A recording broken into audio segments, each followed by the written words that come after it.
Have you ever wondered what would happen if you actually opened the most forbidden book in existence? The Necronomicon, also known as the Book of the Dead, is supposedly so dangerous that just reading it could drive you completely insane or summon unspeakable horrors from beyond our reality. But here's the thing that will blow your mind. This legendary tome that has terrified people for nearly a century doesn't actually exist. Or does it? Today we're diving deep into one of the most fascinating literary hoaxes in history. And by the end of this video, you'll understand why millions of people still believe this fictional grimoire is real, why it continues to influence our culture today, and the shocking truth about how one man's imagination created a myth so powerful it literally came to life. Let me start by asking you something. When you think of cursed books, what comes to mind? Most people immediately think of the Necronomicon. This allegedly ancient Arabic text, written by the mad poet Abdul al-Hazred, is said to contain the most dangerous knowledge in human history. According to legend, it describes otherworldly entities so terrifying that merely comprehending their existence can shatter the human mind. The book supposedly chronicles the history of cosmic beings called the Old Ones, entities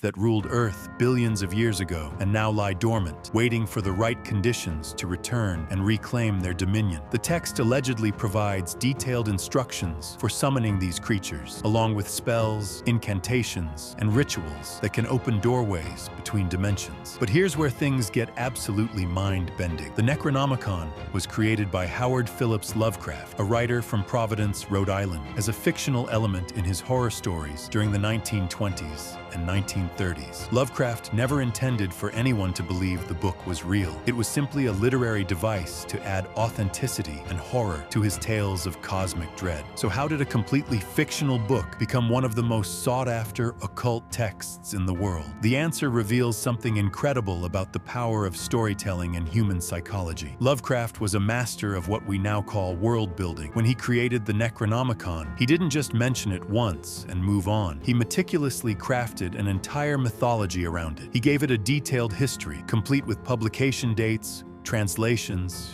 and even specific libraries where copies were supposedly kept. He created a bibliography of other fictional occult texts that referenced each other, building an interconnected web of forbidden knowledge. In his stories, Lovecraft would casually reference the Necronomicon alongside real historical texts and real occult books. He'd mention it in the same breath as genuine medieval grimoires like the Key of Solomon or the Picatrix. This technique, called verisimilitude, made his fictional creation seem authentic by surrounding it with real elements. But Lovecraft took this even further. He encouraged other writers to use the Necronomicon in their own stories. Soon, authors like August Derleth, Clark Ashton Smith, and Robert Bloch were all referencing the book in their tales. This created what scholars call a shared mythology, where multiple independent sources seem to confirm the book's existence. The psychological effect was powerful. When people encountered references to the Necronomicon across different authors and different stories, their brains naturally assumed it must be real. After all, why would so many writers reference the same fake book? This effect was amplified by Lovecraft's writing style. He wrote his stories as if they were academic papers or historical accounts, using footnotes, scholarly language, and matter-of-fact descriptions of impossible events. Readers found themselves thinking, this is written like a textbook, so it must be documenting real events. The myth grew stronger in the decades following Lovecraft's death in 1937. During the 1960s counterculture movement, young people became fascinated with occultism, Eastern spirituality, and alternative realities. Many of them discovered Lovecraft's stories and became convinced that the Necronomicon was a real book that had been suppressed by mainstream academia. Underground bookstores and occult shops began receiving constant requests for copies of the Necronomicon. People would walk in, asking where they could find this legendary book, absolutely certain it existed somewhere. The demand became so intense that several publishers decided to create their own versions of the book to meet the market need. The first major attempt came in 1977 when a book calling itself the Necronomicon was published by Schlangekraft Publications. This version claimed to be based on ancient Sumerian mythology and presented itself as a translation of genuine occult material. It became a bestseller, further convincing people that Lovecraft had been writing about a real book all along. Multiple other versions followed, each claiming to be the true Necronomicon. Some presented themselves as scholarly translations of ancient texts. Others claimed to be reconstructions based on fragments found in various libraries. The more versions that appeared, the more real the original seemed to become in people's minds. This phenomenon reveals something fascinating about how myths are born in the modern world. Unlike ancient legends that developed over centuries through oral tradition, the Necronomicon myth was created through literature and then amplified by mass media and commercial publishing. It shows how quickly fictional ideas can become accepted as reality when they're presented convincingly and repeated frequently enough. The psychology behind why people want to believe in the Necronomicon is equally intriguing. The book represents forbidden knowledge, the ultimate secret that mainstream society doesn't want you to know. For many people, the idea that such a book exists and is being hidden from them is incredibly appealing. It suggests that there are deeper layers to reality, that the mundane world we see every day is just the surface of something much more mysterious and significant. There's also the thrill of danger involved. The Necronomicon isn't just any book. It's supposedly the most dangerous book ever written. The idea that reading it could drive you insane or unleash cosmic horrors makes it incredibly attractive to people who crave excitement and meaning in their lives. It's the ultimate forbidden fruit. The book has had an enormous impact on popular culture, far beyond what Lovecraft could have imagined. It appears in countless horror movies, from Sam Raimi's Evil Dead franchise to dozens of B-movies and mainstream films. Video games frequently reference it, comic books feature it regularly, and heavy metal bands sing about it constantly. What's remarkable is that each new appearance in popular media makes the book seem more real to new audiences. When someone sees the Necronomicon in a movie, then encounters it again in a video game, and then hears it referenced in a song, their brain starts to treat it as a real cultural artifact rather than a fictional creation. The internet age has supercharged this effect. Online forums are filled with discussions about the Necronomicon, with some participants genuinely believing they're discussing a real book. Websites offer to sell copies, though what they're actually selling are the modern fictional versions created by publishers capitalizing on the demand. Social media has created echo chambers where people who believe in the book can find others who share their beliefs, reinforcing the myth through community validation. YouTube videos claim to reveal the truth about the Necronomicon, often presenting the fictional history as if it were documented fact. The academic world has had to grapple with this phenomenon as well. Librarians regularly receive requests for the Necronomicon from patrons who insist it's a real book. Some have reported that when they explain the book is fictional, created by Lovecraft, the patrons become angry or accuse them of being part of a cover-up. Universities teaching courses on literature or folklore now have to address the Necronomicon myth directly, explaining how Lovecraft's fictional creation became confused with reality. It's become a perfect case study in how literary fiction can transcend its original context and take on a life of its own. The phenomenon has also attracted serious academic attention from researchers studying urban legends, modern mythology, and the sociology of belief. The Necronomicon represents a new type of myth, one that was consciously created by an individual rather than emerging organically from collective cultural memory. Some scholars argue that the Necronomicon has become real in a sense, not as an ancient book of magic,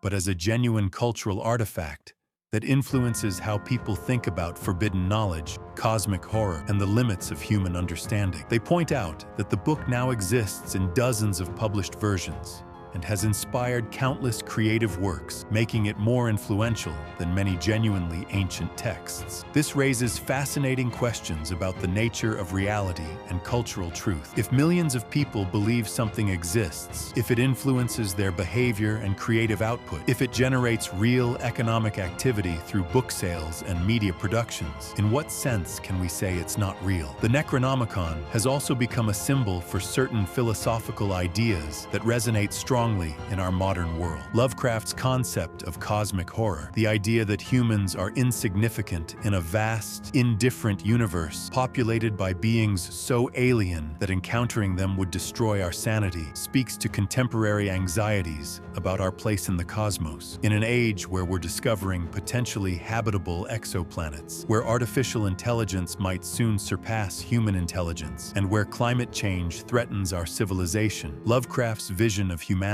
as a fragile species clinging to a small rock in an hostile universe feels remarkably prescient. The Necronomicon serves as a perfect symbol for these fears. It represents knowledge that humans aren't meant to possess, truths too terrible for our minds to process. In a world where information travels instantly and scientific discoveries regularly overturn our understanding of reality, the idea of forbidden knowledge that could drive us mad has powerful psychological appeal. Religious and occult communities have had varied reactions to the Necronomicon phenomenon. Some genuine practitioners of magic and witchcraft dismiss it as fictional nonsense that trivializes real occult traditions. Others have embraced it, arguing that even if Lovecraft created it as fiction, the ideas within it tap into genuine spiritual truths about the nature of reality. Chaos magicians, who believe that the power of magical symbols comes from the believer's faith rather than their historical authenticity, have been particularly drawn to the Necronomicon. They argue that because so many people believe in the book's power, it has actually acquired genuine magical properties through collective belief. This perspective suggests that the line between fiction and reality might be more blurred than we typically assume. If enough people invest emotional energy in an idea, if they act as if it's true and make decisions based on that belief, then the idea begins to have real-world effects regardless of its fictional origins. The publishing industry has certainly capitalized on the Necronomicon's popularity. Dozens of different versions have been published, each claiming some degree of authenticity. Some present themselves as serious academic works, complete with scholarly introductions and extensive footnotes. Others embrace their fictional nature, while still providing readers with the experience of encountering forbidden knowledge. The most successful versions have been those that feel authentic, while acknowledging their fictional basis. They give readers the thrill of exploring dangerous ideas, while maintaining enough scholarly distance to feel intellectually respectable. It's like intellectual horror tourism, all the excitement of encountering forbidden knowledge with none of the actual risk. Modern technology has added new dimensions to the Necronomicon myth. Digital versions of the book circulate online, often accompanied by warnings about their dangerous content. Some websites claim that certain pages of the book can only be viewed safely using special software or protective rituals. Augmented reality applications have been created that claim to overlay Necronomicon symbols onto the real world through smartphone cameras. Virtual reality experiences promise to let users explore the alien cities described in the book's pages. These technologies blur the line between fiction and reality in ways that would have been impossible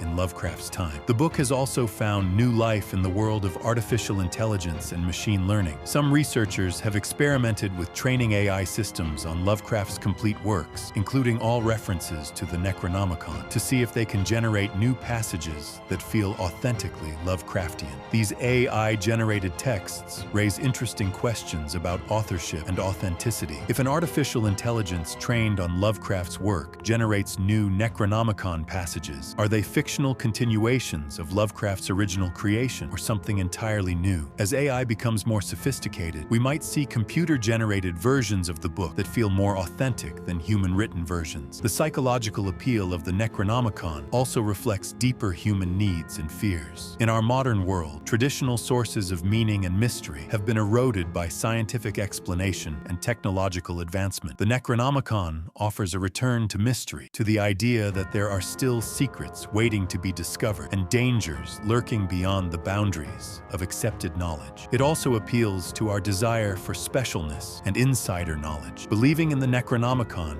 makes people feel like they're part of a select group that knows truths hidden from the masses. In a world where information is instantly available to everyone, the idea of possessing truly secret knowledge has powerful psychological appeal. The book's association with madness also resonates with contemporary concerns about mental health and the stability of reality. In an age of information overload, fake news, and competing narratives about basic facts, the idea that encountering certain information could drive you insane arcane feels uncomfortably plausible. Looking toward the future, the Necronomicon myth shows no signs of fading. If anything, it's likely to evolve and adapt to new technologies and cultural contexts. We might see blockchain-based versions that claim unbreakable authenticity, virtual reality experiences that promise full immersion in Lovecraft's cosmic horror universe, or AI systems that claim to channel genuine otherworldly knowledge. The book has become a perfect example of how fictional ideas can acquire lives of their own in our interconnected world. It demonstrates the power of storytelling to create realities that transcend their original fictional boundaries and become genuine cultural forces. As we continue to grapple with questions about truth, reality,